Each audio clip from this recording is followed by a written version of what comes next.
Для диагностики и лечения будущих мам и новорожденных в отделениях перинатального центра созданы все условия. Об этом гостям рассказывает в процессе осмотра отделения министр здравоохранения Мария Марабханова. Здесь находятся у нас все палаты, которые они идентичные, оснащены всем повышенной комфортности для пребывания беременной женщины. Перинатальный центр оснащен новейшим оборудованием. Сюда недавно завезли около 11 эволюционных аппаратов УЗИ, которые позволят выявить патологию на ранних сроках беременности. Возможности центра будут беспредельные, делится Мария Марабханова. Сейчас мы пройдем у вас родов. У нас мы планируем 4200 родов в этом перинатальном центре. Вот у нас 8000, да, по республике у нас 8370 родов было в прошлом году. Здравствуйте. Да. Половина родов мы сегодня забираем. Да. И какой у вас ключ доезда отсюда до самого дальнего? Самого дальнего, если мы едем на карете скорой помощи, это где-то 50-60 минут. То есть вы по-любому практически... В центре предусмотрены гинекологическое, родильное, акушерские отделения. Операционный блок оснащен всем необходимым оборудованием. Все, что необходимо тоже для проведения в комплексе всего цикла, находится в операционном. Даже есть селсеры, которые очень хорошие. Да, конечно, есть подготовленные специалисты, но у нас и республиканская больница мы очень хорошо. Ольга Юрьевна поинтересовалась у медсестры на регистратуре, где она училась и что оканчивала. Вы уже врач? Да. А что вы закончили? Я закончила Солнцевский государственный медицинский университет и закончила здесь ординатуру. Да, при нашем факультете закончила ординатуру. Ну все, теперь в такой клинике работать, вырастите в замечательного доктора.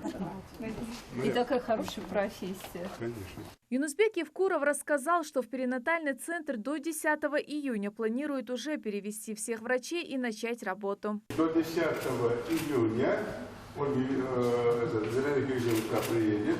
До 10 июня мы полностью сюда заводим. Здесь уже не пустые, здесь же роженицы. Как нет? Уже полный процесс. Мы потихоньку И начинаем. мы работаем, а торжественно открытие мы уже смотрим в июле, как мы торжественно откроем. Хорошо, да.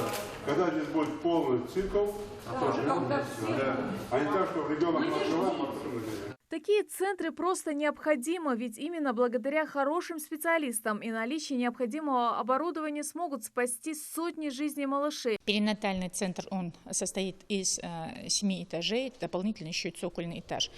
Более 1400 с чем-то единиц оборудования находится в этом перинатальном центре. Из них более 300 оборудований – это именно дорогостоящее медицинское оборудование. И сегодня мы можем в этом перинатальном центре полностью весь комплекс, цикл, начиная наблюдение женщины до беременности, планирование ее беременности, наблюдение за ней в ходе беременности, принять у нее здесь роды, наблюдать ее в послеродовом периоде, оказывать всю, в том числе и высокотехнологичную медицинскую помощь и женщине, и ребенку в послеродовом периоде, а также наблюдать ребенка в отделении катамнеза первые 3 года жизни. А далее гостей встречают уже в республиканском реабилитационном центре для детей-инвалидов и детей с ограниченными возможностями здоровья. Уже дети потихоньку уже начинают выговаривать, потому что у нас работает логопеды. За год в центре проходит лечение свыше 700 детей. Курс терапии рассчитан на 3 недели. Нередко маленькие пациенты именно здесь делают свои первые шаги. Гости также не отказались от экскурсии по центру. В центре открыт класс развития детей, где обучают писать и читать. То есть, находясь на лечении в центре, ребята проводят время с пользой. Ой, какое вы кино смотрите. О чем вы смотрите? О космосе. Я смотрела этот фильм, он очень интересный. А кто в космос хочет? Я. Здесь проходят реабилитацию дети с нарушениями опорно-двигательного аппарата, мышечной системы, послеожоговые больные и пациенты с ДЦП.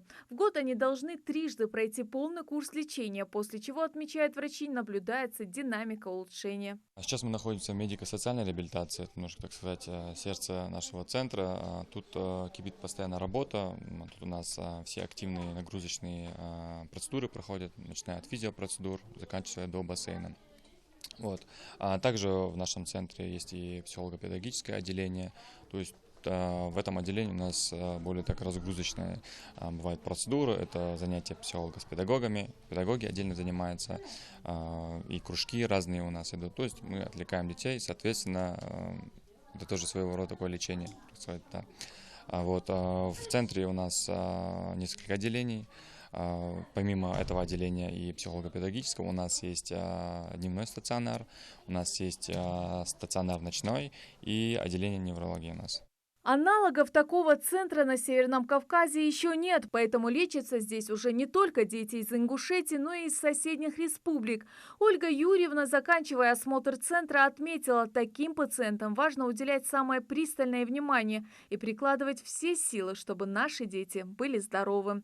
Светлана Томова, Мейрбек Миржоев, Новости 24.